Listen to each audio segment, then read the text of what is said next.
Willing your way to success doesn't always work. If you feel like you are relying on sheer willpower to achieve your goals and you're not achieving the things that you want to achieve, it might not be your fault. There might be something at play that is more powerful than sheer willpower. And to illustrate that, I want to share a story about fleas and what scientists call the Pygmalion Effect. A while back, a group of scientists put a group of fleas in a jar and then they closed the lid on the jar. Now, naturally, with the lid on the jar, the fleas couldn't jump past where the lid is. But the interesting thing is that after a while, the scientists took the lid off the jar, but the fleas still didn't jump higher than where the lid used to be. In other words, a mental barrier had been formed in their collective consciousness. But what's even more interesting is that the next generation of fleas who were never exposed to the lid at all still didn't jump higher than where the lid used to be. In other words, they adopted the rules and the expectations of the other fleas in the jar. Now, the solution for these fleas wasn't to try to will themselves past this invisible barrier, but rather to be placed in a new environment, in a new jar, where the fleas in that jar had never been exposed to the lid in the first place, and therefore the rules and the expectations of the environment were different. This is what scientists call the Pygmalion Effect, which states that the expectations set by our environments determine our behavior. A way to use the Pygmalion Effect for us, instead of letting it be used against us, is to do what's called environmental design. Because our internal worlds are shaped by our external worlds, we can either allow our internal worlds to reactively be formed by whatever circumstances we find ourselves in, or we can actively direct our own evolution and actively create our own internal world by designing and carefully choosing our external environment. The way we do this is with environmental design. Now, the cool thing about this is that a small change in your external environment can actually create a big change in your internal world. I'm sure you can think of a time where you removed or changed or edited one thing or one person in your external environment and your internal world just got 10 times better.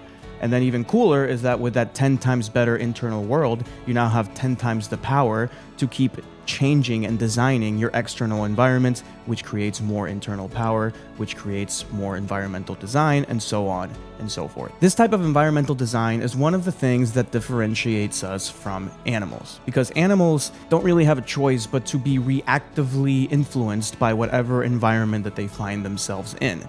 Humans, on the other hand, can actually choose and carefully design which environments they are going to place themselves in. They can look at one environment, they can look at another environment, they can look at another environment, and look at all those environments from the abstract and logically analyze what kind of results, what kind of internal worlds those external environments are going to create.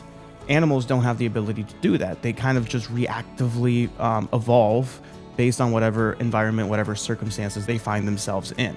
Humans can direct their own evolution by actively choosing and designing their environment. Now, at this point, you might be saying, well, Jorge, what if I can't change the environment that I'm currently in? And to that, I would say two things. Number one is to really challenge the assumption and the belief that you can't change the environment that you're currently in.